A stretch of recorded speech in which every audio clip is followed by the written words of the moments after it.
melhor por aqui. A Prefeitura de Campos está fazendo acontecer. 3 hospitais e 40 unidades básicas reformadas. Mais de 20 milhões de reais investidos na agricultura e 3 mil quilômetros de estradas recuperadas. 20 mil famílias beneficiadas com o cartão Goitacá. 200 ruas e avenidas recuperadas e 28 pontos de saneamento. 60 escolas reformadas e 4 novas unidades entregues. E tem oportunidade para todo mundo. 14 mil empregos formais gerados e 7 mil MEIs abertos. E tem muito mais. Só que é tanto número, tanta entrega, tanto trabalho que não cabe em 45 segundos. Prefeitura de Campos, você sonha, a gente faz.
Horas 32 minutos em Campos, de volta com Folha no Ar ao vivo aqui pela Folha FM, no oferecimento de Proteus, Unimed Campos, Laboratório Plínio Bacelar, Vacina Plínio Bacelar, Rede Mariana de Postos de Combustíveis e Radmed Diagnósticos por Imagem.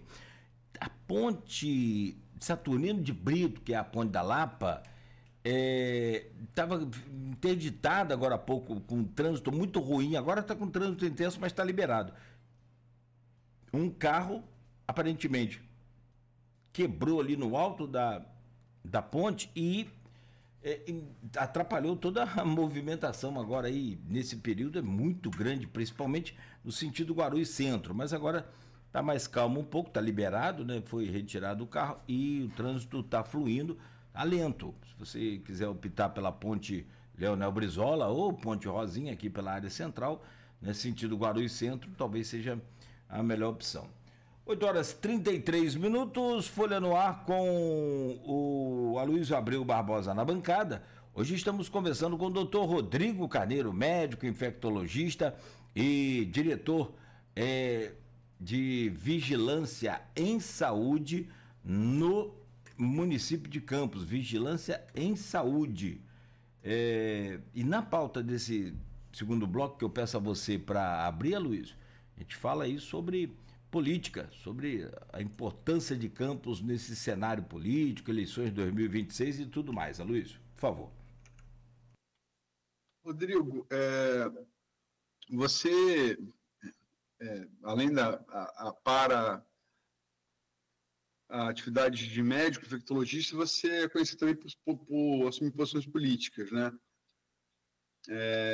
Mas independente de simpatia, por sempre trabalhar por um governo, trabalhar por um gestor ou por outro, é inegável que Campos, desde que daquele bisamento ali de Garotinho com Rosinha, estamos falando de final dos anos 90, início dos anos 2000, Campos, tudo indica, né? Logicamente, que até as convenções entre julho e agosto do ano que vem, todo mundo candidato, ninguém né? Que vai estar essas convenções. É bom a gente sempre frisar isso numa Constituição Federal, né? Porque é a legislação, né? E que se cumpre, né? Que tem que ser cumprido. Agora, o Rodrigo Bacelar, presidente da LERJ, né? Uma sessão fulgurante na LERJ, né? Eleito, reeleito, com voto até do PSOL, né? Só quem tinha sido eleito presidente da LERJ em segundo mandato de deputado tinha anteriormente sido o Sérgio Cabral, que, gostando disso ou não, teve uma carreira também fulgurante, meteórica, né?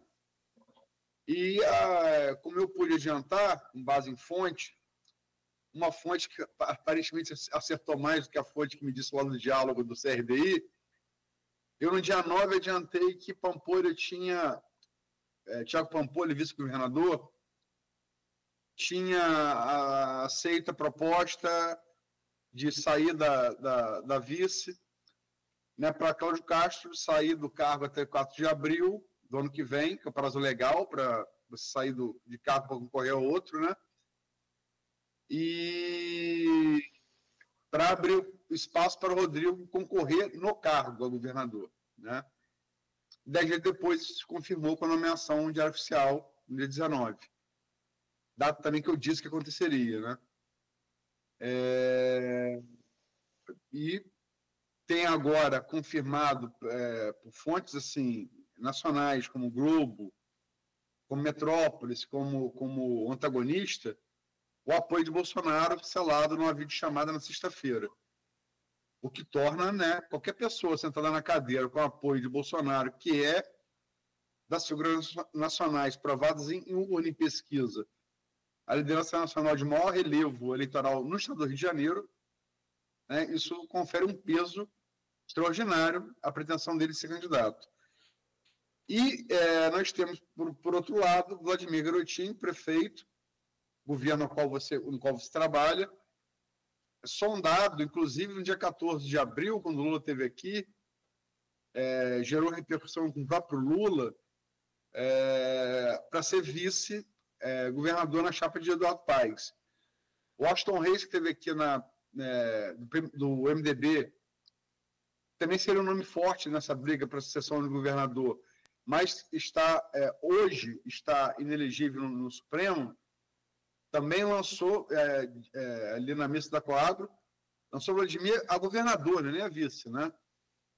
Enfim, fato, você tem 2 players novamente de Campos na política fluminense para o ano que vem. Como é que você vê isso? Eu vejo com satisfação, sendo campista, a gente ter esse protagonismo no cenário político do Estado, principalmente com 2 jovens, né? E ainda tem uma longa estrada para caminhar, se eles quiserem. Agora, eu acho que a eleição para governador está muito claro, né? O desejo do Bacelar, com esse passo a passo que ele está dando, né? De tentar se tornar governador do Estado, mas eu acho que vai ficar exatamente como foi a eleição de presidente, vai ficar muito polarizado, porque a força do Eduardo Paes em Rio, região metropolitana, que corresponde à esmagadora maioria do eleitorado do Estado, ela é muito grande. Então, eu acho que vai polarizar. Eu não consigo enxergar nenhuma candidatura progressista conseguindo fazer frente a eles, como a gente já teve o Freixo, né, conseguindo uma votação considerável. Eu acho que não vai ser dessa vez, principalmente com essa eterna briga, né, PSOL-PT, que são os dois principais partidos, né, o Benedito é o nome do PT e o Tarcísio do PSOL. Se continuarem separados, aí é que não vai mesmo. Então, vai polarizar entre o que eu estou percebendo agora, se eles forem os candidatos, vai polarizar entre Eduardo Paes e o Bacelar.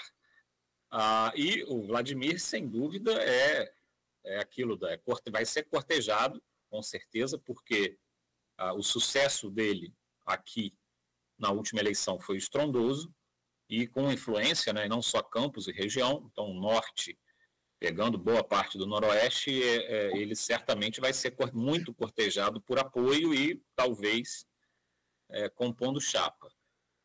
Eu acho que ele ser cabeça de chapa, eu acho que é um passo muito grande, porque apesar de todo sucesso dele aqui, o norte e noroeste, se eu não me engano, a última vez que eu fiz a conta, corresponde a 7 ou 8% só do eleitorado. Então, é irrisório para você ter sucesso em uma campanha. E a briga lá na região metropolitana seria muito dura, né, com esses dois nomes, principalmente o Bacelar com a caneta do Estado na mão. Então, o que eu estou visualizando agora muito provavelmente, essa polarização de Paes com Bacelar. Só para lembrar, a última pesquisa, Paraná, divulgada, no dia 28 agora, né? Ontem, né? Da Tarcísio Mota, deputado federal do PSOL, pré-candidato a governador também, empate técnico com o Bacelar, né? O Rodrigo 10,4 e Tarcísio 8,3, margem de erro da pesquisa 2,4 pontos para mais e para menos, e Eduardo Paes com uma vantagem considerável de 57%. Né? Como é que você viu essa pesquisa? Eu acho o eleitorado. O Paes já é um nome completamente estabelecido, conhecido, por ocupar cargo do executivo, né? O Bacelar, ele fica até agora só no legislativo, que não dá a mesma visibilidade. Então, mas a gente tem um histórico aí, lembra, ninguém conhecia o Witzel e aconteceu o que aconteceu. Então, o Bacelar certamente ele vai crescer, né, consideravelmente, caso seja ele realmente colocando o nome dele para a disputa do governo. E eu vejo essa expressiva, né, essa considerável votação do Tarcísio basicamente voto ideológico, né, que ele não vai perder, mas é aquilo, é o teto, ele não vai ter um crescimento muito grande, principalmente se não tiver essa junção de todas as alas progressistas. Mesmo com essa junção, caso ela ocorra, hoje eu não vejo possibilidade de bater de frente com essas outras duas prováveis, se acontecerem candidaturas, né, Paes e Bacelar. Mas o Bacelar, certamente, vindo, ele vai ter um crescimento absurdo. Você citou Benedita, deputada federal do PT, já foi governadora, vice de Garotinho, e Garotinho, quando renunciou para concorrer a presidente da República em 2002, ela assumiu, né? Benedita, ela está em segundo lugar na pesquisa ao Senado, né? Ela só perde para Flávio Bolsonaro. É bom lembrar também para o ouvinte, telespectador, que esse ano a gente elege 2 cadeiras, né? Diferente do ano passado, só elegemos uma, que foi Romário. Mas tudo indica, Rodrigo, que o PT vai apoiar Eduardo Paes, né? Não vai se unir ao PSOL. Tudo indica que, logicamente, que de novo só as convenções vão dá certeza, né? Inclusive, correntes do PT, como a de Washington Coapá, de Maricá, advogam Paes como vice de Lula presidente, né? Particularmente, acho muito pouco provável, mas no Rio, o PT deve caminhar com Eduardo Paes, né? Mas isso é o desejo de Lula. Tudo bem que é o presidente e certamente teria a palavra final. Mas é aquilo, o PT ele tem que pesar o seguinte, eu caminhando com o Eduardo Paes, eu vou crescimento do meu, entre aspas, do meu rival na ala progressista do PSOL, porque certamente uma expressiva parte do eleitorado do PT vai votar em Tarcísio vindo candidato, né? Então, tem que pesar o risco-benefício dessa junção, dessa união, mas independente disso, é aquilo, o Rio deu 60%, né, para Bolsonaro na eleição para presidente. Então, atualmente, o estado do Rio, ele é predominantemente mais para a área reacionária, para a área de direita, e a gente tem que conviver com isso, infelizmente. Não, só para deixar claro, está certo no percentual, mas eu comentei com o Nogueira na eleição do prefeito do ano passado. Eu pude fazer a análise, me foi permitido fazer a análise de vários municípios da região. Norte, Noroeste, região dos Lagos. Inclusive, tive a felicidade de acertar o prognóstico de eleição de 10 prefeitos, né, antes da urna. Não foram todos os institutos que fizeram levantamentos nacionais, até porque eleição municipal, né? Mas alguns fizeram, sobretudo, Paraná. Em todos eles que fizeram esse recall Lula-Bolsonaro nacional, me impressionou a vantagem de Bolsonaro. É ainda maior do que esses municípios.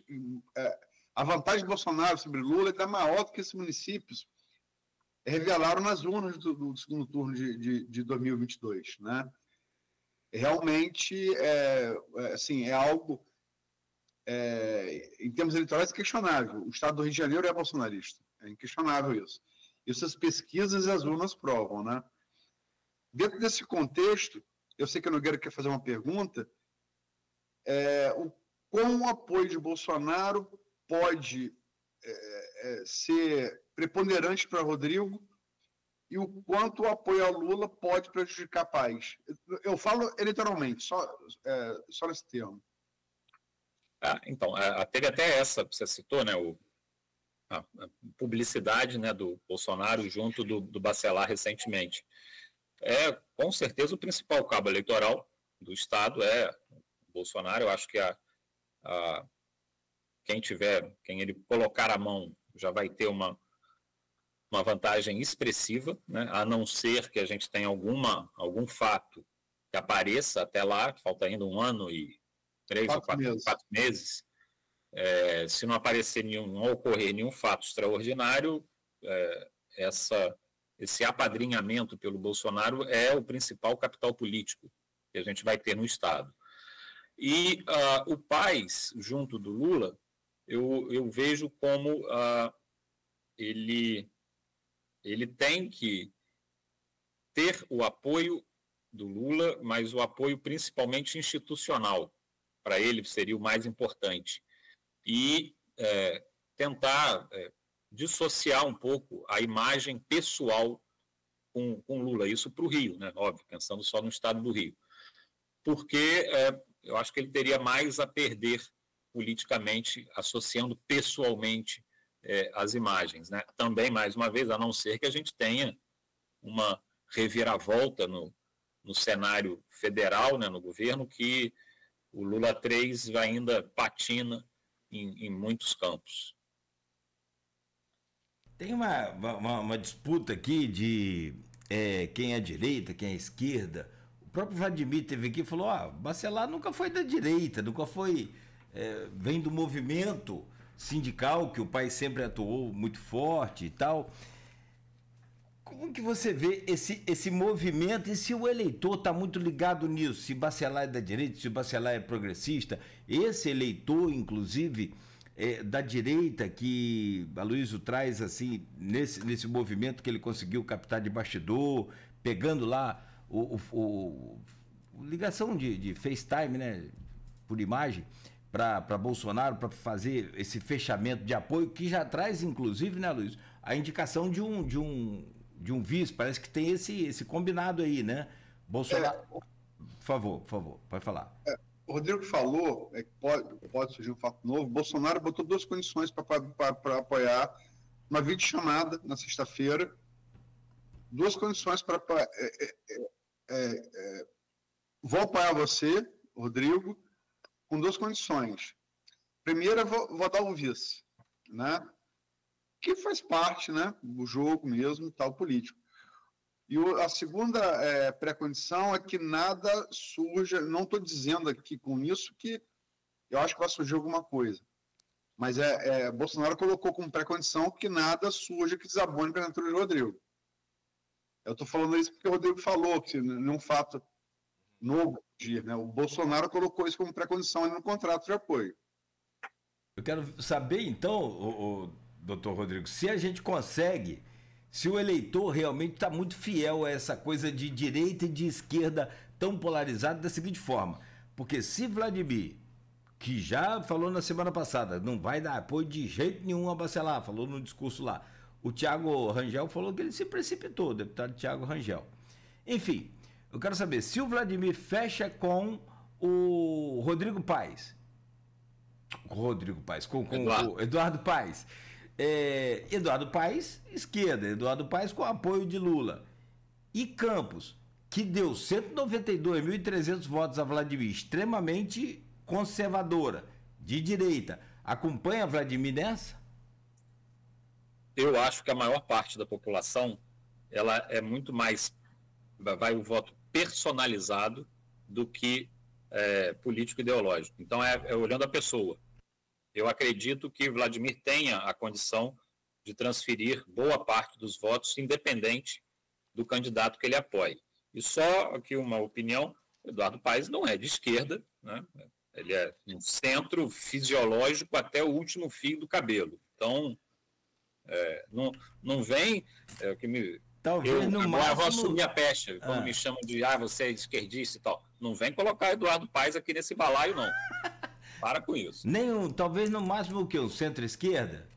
Nem isso. Centrão. Meu filho me chamava de você é um centro-esquerda constitucionalista, mas não era o Rodrigo, não. Ele era de direita, né?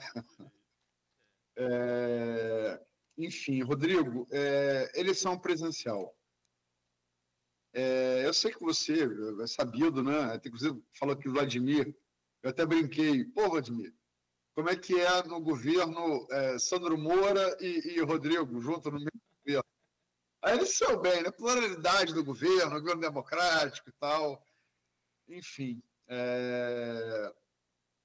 Mas assim, entre Sandro Moura e vocês representam, eu acho que relativamente bem, o que é o eleitorado brasileiro como um todo nessa polarização, né? Logicamente que há muitas diferenças, muitas distinções, mas eu falo de matiz ideológico, né? E tudo indica que há, novamente, muito pouco espaço para o centro, né? Nessa eleição. Deve ser uma eleição polarizada. Tem ainda um outro ingrediente em Paes que eu me permito fazer aqui, uma possibilidade. Paes é do PSD. Kassab é presidente nacional do PSD e é o maior aliado do governador de São Paulo, Tarcísio Freitas. Se Tarcísio sair a presidente, Paes pode ser obrigado a apoiar Tarcísio, né? É outra condicionante. Até porque se Tarcísio abrir mão de disputar a reeleição de São Paulo de favorito nas pesquisas, ele liberaria para Kassab, né? E o governo de São Paulo vão combinar que não é qualquer coisa, né? está abaixo da presidência da República. Mas, assim, dentre essas muitas variáveis, se sabe que o candidato será Lula, que está no cargo, que tem uma popularidade, ainda que talvez esteja em viés de baixa hoje, mas é muito consistente ainda, né? Muito consistente.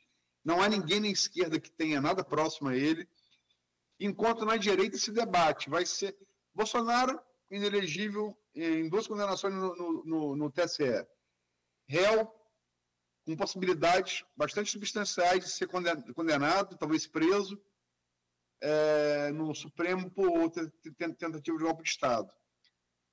Mas a direita tem vários nomes, né, na impossibilidade de Bolsonaro. Michele, Tarcísio, Caiado, Romeu Zema, Ratinho Júnior. Como é que você vê essa disputa? Como é que você vê Lula? E quem você acha que vai ser o adversário dele da direita? Primeiro, respondendo aí o que você falou do Paes do PSD, eu acho que a partir do momento, se Paes optar por caminhar junto de Lula, ele vai ser muito simples, ele vai mudar de partido, né? Que é o que eles sempre fazem, vai mudar o partido dele e pronto. Vai ter essa janela que ele poderia fazer isso, então ele sabe que ele tem essa decisão para tomar até que abra a janela de mudança partidária. Então, esse é o modus operandi do centro, né? Então é isso que ele vai fazer, vamos ver qual vai ser o caminho que ele vai tomar. Com relação a... Acho que você resumiu maravilhosamente bem, não tem outro nome na esquerda hoje, e seria até, a não ser que aconteça algo muito extraordinário, o nome é o Lula, que vai poder brigar com quem vier da direita. Então, é muito cedo, porque muita coisa pode mudar com relação até às relações jurídicas, né? Mas assumindo que o Bolsonaro não possa ser candidato, eu acho que o nome mais forte é o Tarcísio, mas é aquilo, eu tenho desconfiança do até onde que o Tarcísio seria fiel a Bolsonaro, né? Talvez acho que o Bolsonaro deve ter as dúvidas dele com relação ao Tarcísio. Então, certamente é o principal nome para concorrer, e aí ele vai ver isso que você falou. Vamos ver como é que está aqui o cenário, porque eu abrir mão do governo do Estado de São Paulo é algo muito grande. Então, eu vejo da esquerda, outros... Doutor, desculpa, perdão. O senhor falava de São Paulo e aí ia concluir a análise sobre São Paulo. Repete aí, por gentileza, que travou. Eu vejo como principal nome o Tarcísio, para ser o nome da direita, mas com isso, né, vendo até onde que vai a confiança de Bolsonaro nele. Eu acho que não é integral essa confiança de Bolsonaro em Tarcísio. E os outros nomes eu acho que ainda é muito cedo, mas é aquilo, o Caiado, ele não tem uma projeção nacional tão grande quanto o Tarcísio, o Ratinho Júnior, do Paraná, se eu não me engano, também não. Então, apesar de estar muito cedo, e aquela eterna incógnita da ex-primeira-dama, né? Ali eu acho que é um risco, né? É um casa de marimbondo você colocar a ex-primeira-dama nesse páreo. Seria um risco que a direita correria. Não sei se eles topariam, né, essa aposta. Só para... o que se fala, né, em análise política que Bolsonaro estaria muito propenso a repetir Lula em 2018 no seguinte sentido, né? Lula sabia que tudo caminhava naquele momento. Não estou fazendo juízo de valor, nada disso. Né? Lula sabe tudo naquele momento ali. Eu entrevistei Lula em dezembro de 2017, quando ele esteve em Campos, né? E posso dizer isso como testemunho. Ele sabia que a coisa estava caminhando para a prisão dele, condenação à prisão. Colocou sua candidatura com Haddad de vice. Foi preso em abril. Ciro não foi tomar benção a ele na cadeia. Guerra de egos. Ele fica até o final. TSE, no final, tem um recurso da ONU no final. Um recurso não, eu não me lembro agora a peça jurídica específica, mas um parecer da ONU, de uma comissão da ONU que seria favorável a ele, TSE julga, não pode. Ele bota Haddad, porque Ciro não vai tomar benção ele na cadeia, lá em Curitiba, e Haddad realmente passa Ciro e faz um turno com o Bolsonaro. Se diz que Bolsonaro, não estou fazendo comparação das pessoas, nada disso, estou falando da estratégia política, eleitoral, deve fazer a mesma coisa. Colocar ele, candidato, com Michele de vice, para ir até o último momento se vitimizar, né? Não só nacionalmente como internacionalmente, e quando o TSE falar não pode, como fez com Lula, ele lança Michele. É o que se fala, Como é que você vê? Então, eu acho que é uma aposta. Eles certamente vão ter essa informação, né, de ver a transferência Bolsonaro-Michele, ela é integral, ela é parcial, até onde que vai. Só que, apesar dela aparentemente ser uma mulher inteligente, uma pessoa inteligente, é uma aposta, né? Ela nunca foi experimentada em qualquer pleito. Então, você sempre vai ficar com o pé atrás com relação a isso. E ela ganharia certamente na parte ideológica, né, nos extremistas, né, na parte neopentecostal, certamente ela caminharia com passos largos com esse pessoal, mas tem uma considerável parcela da população que aquilo como é nos Estados Unidos, o swing state, o swing eleitor. Eu não sei até onde que ele compraria essa aposta em uma pessoa sem conhecimento nenhum. Ela nunca teve nenhum cargo, nunca teve tanto legislativo quanto executivo, né? Você colocar uma pessoa dessa como presidente, eu acho que boa parte desse eleitorado aí que fica pendendo de um lado para o outro, que é quem vai decidir a eleição, se eles comprariam a ideia. O que se chama de swing, analogia swing states, né? Michigan, Wisconsin, né? Horas democratas, Arizona, né? Horas democratas, horas republicanos, eleitor de centro, né? Da centro-esquerda, centro-direita, que definiu a eleição a favor de Bolsonaro em 2018 e definiu a eleição a favor de Lula em 22, né? Isso, exatamente. Eles vão decidir de novo. E aí é isso. Vai na Michele? Vai ficar com medo da Michele? E aquilo, o Lula, as pessoas ficam fazendo a parte ideológica, mas os governos do Lula, em sua maioria, eles foram bons para a maior parte da classe média, e aqueles que são de classes abaixo, né, classes econômicas abaixo, é o controle da narrativa.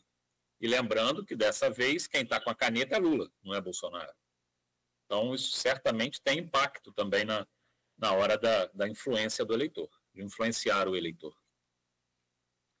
A preocupação com o Lula é quando ele está nem tanto com a caneta, quando ele está com o microfone.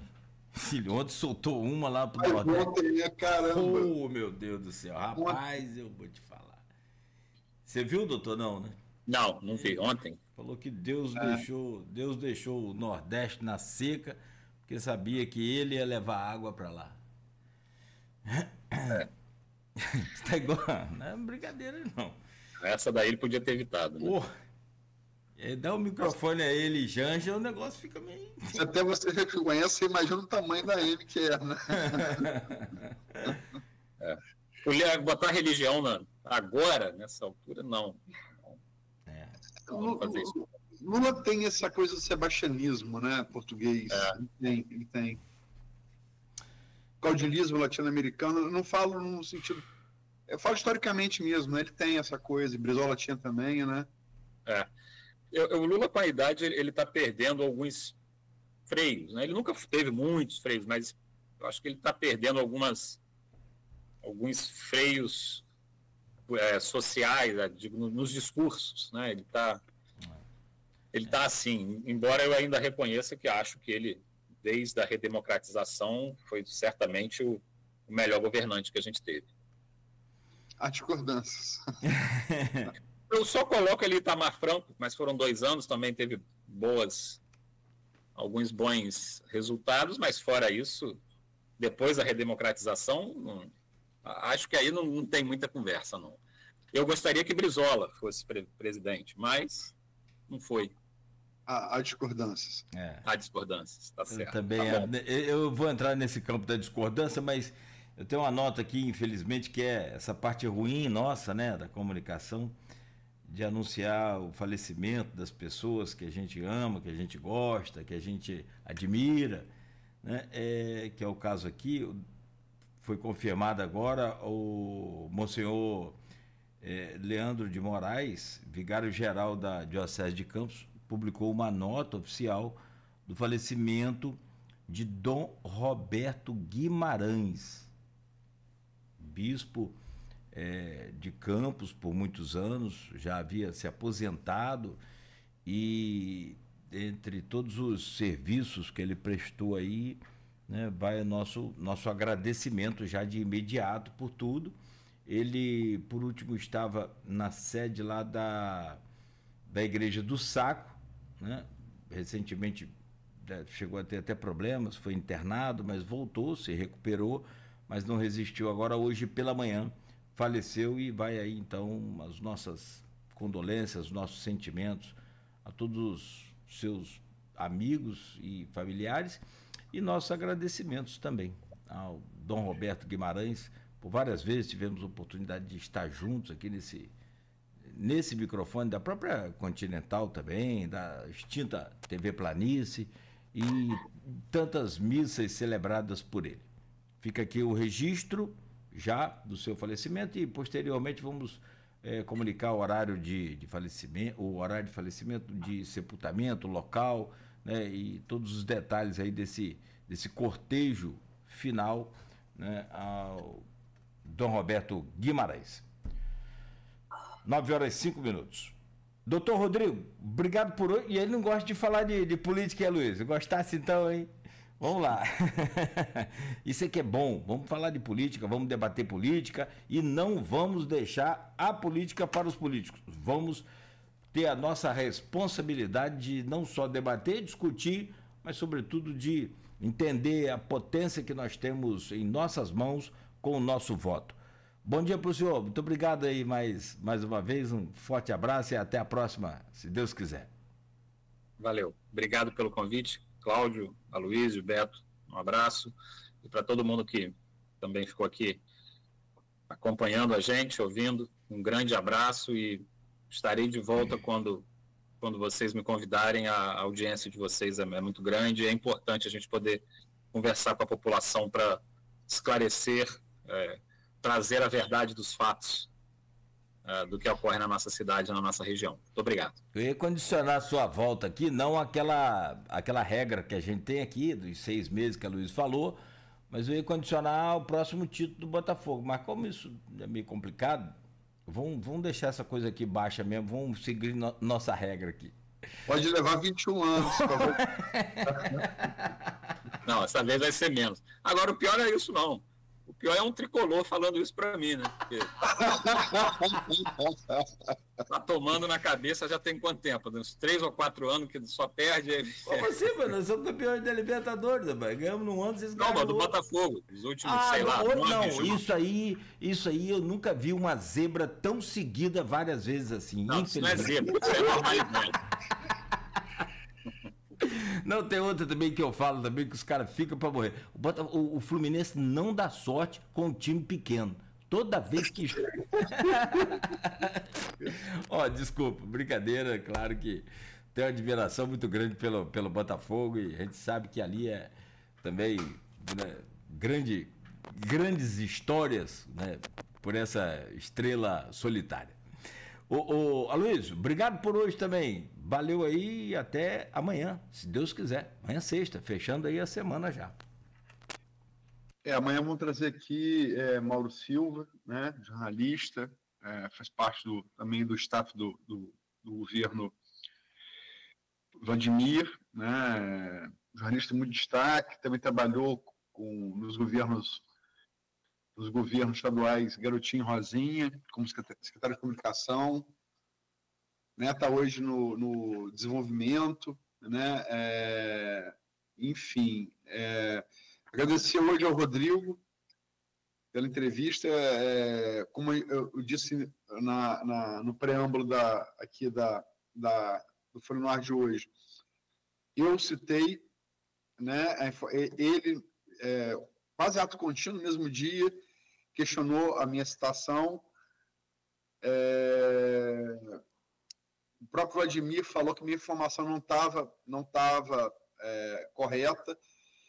E, cara, ao contrário do que ocorre muito com a bipolaridade política esquerda-direita, você não tem compromisso nenhum com ele. O jornalismo se faz de contraditório, né? Você dá o espaço à pessoa que tem um contradito ao que você disse. Eu devo estar aqui não só por isso, né? Mas o que ensejou a volta dele, né, antes do Botafogo ser campeão, foi isso. Mas é uma boa entrevista, como sempre, né? Tanto falando da sua área de expertise, que é a medicina e a infectologia, quanto também de política. Agora, duro, rapaz, eu recebi agora mensagem de Elinho. Elinho normal. Ontem foi duro, não sei o quê. Gente, é sério. E quem está no grupo sabe, eu estou acompanhando basquete da NBA. Eu não vi o Flamengo ontem. Eu não vi o Botafogo na noite anterior, porque vi um baile de Haliburton pelo Indiana Pacers em cima do New York Knicks. É sério, de fato. E ontem optei dolosamente em ver o Oklahoma City Thunder despachar, né, o Minnesota Timberwolves e ser campeão do Oeste. Esperar aí, deve ser o Indiana para fazer a final da NBA. Sinceramente, basquete da NBA, que está longe de ser americano, ele é, inclusive, muito mais europeu hoje do que americano. Você vê pelos MVPs, né? Jogador mais valioso. Dos 7 últimos, nenhum estadunidense ganhou, né?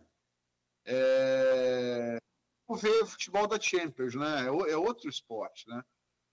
Então, ontem não acompanhei o Flamengo. E que é para nós. Se o Flamengo não ganhasse do Deportivo Táchira, não merecia estar mesmo na Libertadores. Tinha que ser eliminado, né? Mas poxa, Rodrigo, pode deixar que não vamos esperar 21 anos para chamar você de volta. O problema é quando chegar o fim do ano, essa entrevista está gravada. Cuidado, hein? Só não pode ser com gol de falta. Hoje tem VAR, né? De Maurício Leonardo. Hoje tem VAR. Não, caiu no tapetinho e já era. Muito bom, cara. Eu fico imaginando o Dr. Rodrigo, o Orlando Tomé e o outro professor também, lá do Isicenza, Dr. Carlos Alexandre. Não, é pior Orlando. Não, Orlando... Eu sei quando o Botafogo ganha, porque o grupo tá cheio de gifzinho de Botafogo. Eu acordo logo cedo ali, dou uma olhada no grupo, tá lá, Botafogo disparado. Quando perde, não tem nenhum, some tudo. Ó, a Eliana Malca mandou 9 mensagens. Dê um abraço no Botafoguense aí. Aí, ó. Um abraço, Elinho. Dois botafoguenses. Valeu, obrigado pra ele. Mas se bem é aquela coisa, né, cara? No Rio, vamos falar a verdade, tem 2 torcidas, né? A flamenguista e a anti-flamenguista, essa se subdivide em 3. Vasco, Fluminense e Botafogo, né? A verdade é essa. No Rio só não, acho que no Brasil também. No Rio é pior, porque, cara, botafoguense tricolor. Eu, sinceramente, torci pro Botafogo em 2023 e torci, até por conta do meu pai, torci mesmo. Assim, torci de vibrar, gritar pelo Fluminense da Libertadores de 2023, não é isso? 23. Torci muito. Sim. Eu não vejo nenhum botafoguense tricolor que torce pro Flamengo nunca. Não torce, não. Difícil. Mas aí o flamenguista que falou isso, falou, gente, cabe ao maior ser mais generoso. Não, mas domingo não dá para engolir. O menor pode ser ressentido, o maior tem que ser generoso. Não pode. Tem que ouvir isso ainda, né? Já tinha que ter encerrado o programa.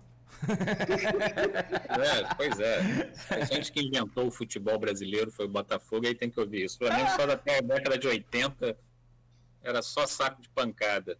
Aí, agora tem que ouvir isso. Ó, um abraço para vocês, bom dia, vocês fiquem na paz aí, vamos continuar na paz. A gente volta amanhã então, já como anunciado por Aloysio, Mauro Silva com a gente aqui a partir das 7 da manhã. 9 horas, valeu doutor, obrigado. 9 horas 13 minutos, Folha no Ar, oferecimento de Proteus, Unimed Campos, Laboratório Plínio Bacelar, Vacina Plínio Bacelar, Rede Mariana de Postos de Combustíveis e Radmed Diagnósticos por Imagem. Continue na Folha. 98,3 Folha FM. Tá na hora de economizar energia com a Eletricampos.